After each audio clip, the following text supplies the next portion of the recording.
Okay, and here we are. I've got this is Blonde here, and I've got Steph Freeman here with me. We found her. Say hi, Steph. Hello. All right, so we're going to talk about mandalas, and I just wanted to get your feedback, Stephanie. When was the first time you really started getting into the mandalas, and how did that come about?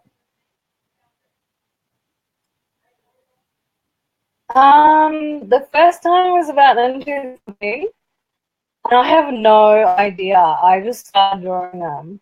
I think I started getting into sacred geometry, and I got really interested in that. And then, yeah, all of a sudden, oh, I could draw mandalas from this geometry that I'm making with the compass.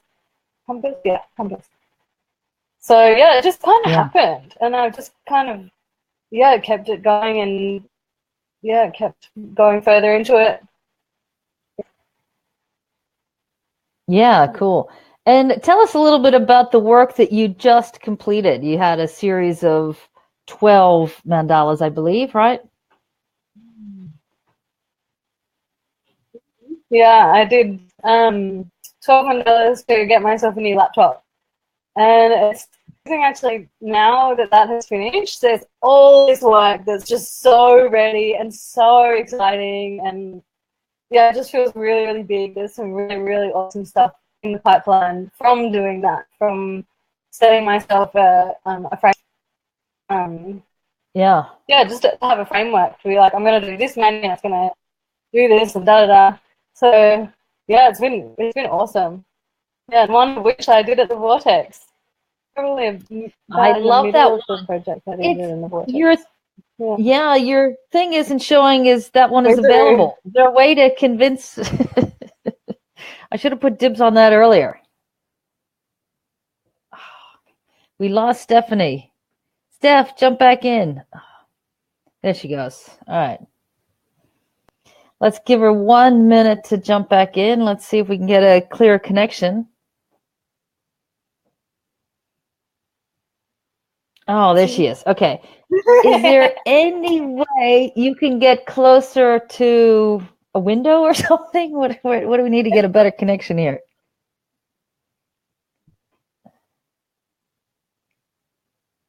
I've got ass. Ooh. Oh, that Any sounds better? better. Yeah, that's clear. Awesome.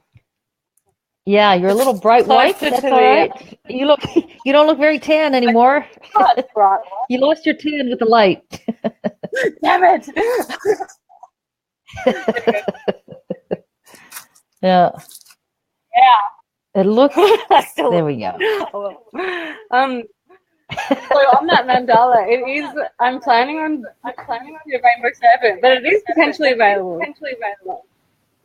Ah, okay. Well, put that one on hold for us, if you would, please. Awesome. I would love to. Yeah. And one of the things that I just showed them, I did a very brief little thing while I was waiting for you, is this chakra mandala and talking about how you use layers and well, why don't you talk about this piece of work, for example? You do Yeah, remember, so right? It says your name. It has your name at the bottom. I'm going to show yeah, that was me. Yeah, that one is people come here. I'm just gonna go inside just a bit. As long as I don't drop out, I should be sweet. So this one we have frozen just a little bit, actually but a drawing that I did. Oh, really? Maybe I'll stand in the doorway. Then I'm like half in, half out. So that one was a mandala that I drew while I was working on it somewhere in the Mediterranean. And yeah, all of a sudden I ended up doing it as a painting a few years later. And yeah, the layered approach is something that a lot of visionary artists use, which it involves using a lot of white and then glazing colors or glazing other mediums over the top, which is so satisfying. It's probably the most fun thing that I can think of to painting. Because what I was pointing out is you've got the basic mandala up here, but then you've got the flower of life everywhere, and you've got the cosmos, and you've got the whole earth and gems, and every place you look, there's something else really cool that I'm just noticing now in depth and all kinds of things. I don't even know what they are just yet. I haven't. Let's see. All kinds of things. Yeah. Yeah, it's amazing what can come through if you just let go and let it happen. So what part of your work do you think is really about intuition, and what part for you do you think is part of your meticulous study and using, exact compasses and using the ruler, and how do you feel those two relate? I feel they coexist. They're both two sides of the same coin, I guess. In that, I really find a lot of freedom in having the rules laid out and the structure and the geometry, or like using the compass and the ruler, or just to have a framework to work within feels so safe, and that allows for our intuition just to go nuts, because for me it makes me feel safe, so my intuition feels safe to take the reins and just do whatever it wants. Oh, cool. So, it's a really nice process. So before you start a mandala, are you mapping it out, doing some test drawings, or you just dive straight in? What's your normal practice here? Straight in. I usually will draw, first I'll draw the geometry, and then I'll transfer that onto a canvas, and I'll have no idea what's going to happen. And then it'll just emerge, and you just follow the next thing. Put one mark down and follow it and see what happens. It's really freeing. And also I'm finding I painted in oils quite a lot, but acrylics I've only started doing this year, and I found them so also freeing, because you can just, if you don't like it, you can just paint over it. It's great. Yeah. Okay. That's cool.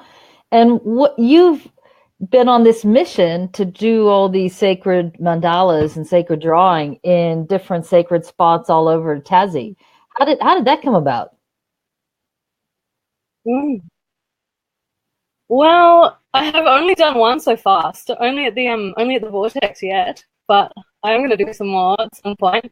So it came about through watching a talk of one of my favorite musicians at a festival called Earth Frequency, and her name is Dover, and she goes to songlines and sacred sites all over the world and channels through the energy and her voice and makes the most amazing music. And I went and watched her talk, and she taught us how to find these the ley lines and the vortexes and whatnot. I was like, whoa, I have to do that. I've got to do that with paint. And so, I then messaged a friend. No, I was standing in a friend's kitchen in Warrandyte in Melbourne, and I was telling him about it, and he's like, well, I know someone who's got a vortex on their property in Tassie. It's called Vortex Healing Centre. You got to go there.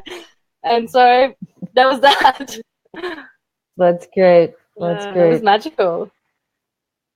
So where's your next spot that, do you have anything in mind to do your painting from? I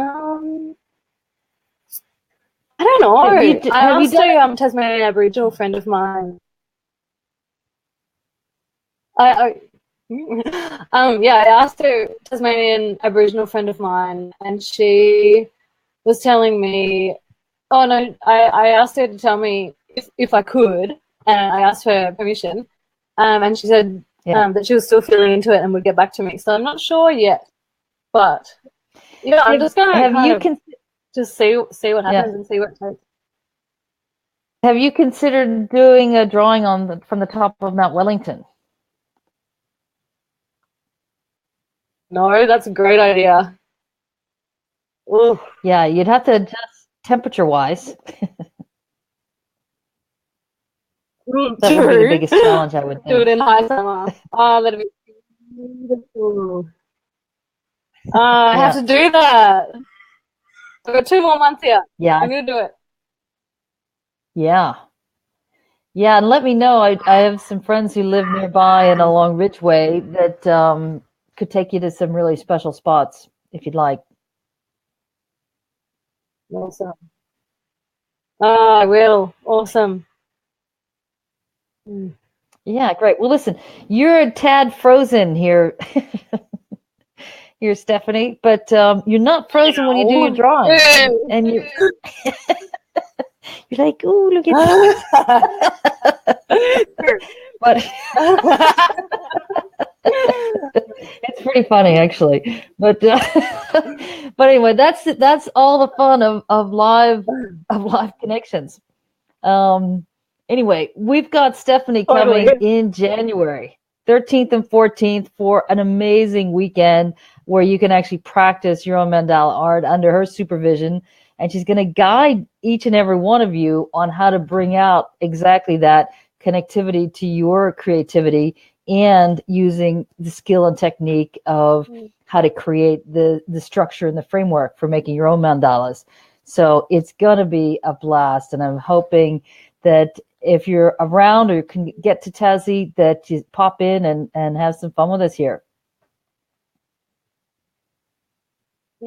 What would yes, me too. Yeah, it's gonna be. Yeah, it's gonna be absolutely awesome. I can't wait. Anyway, I love you, Steph, and I'll catch you soon. Lots of love. See ya.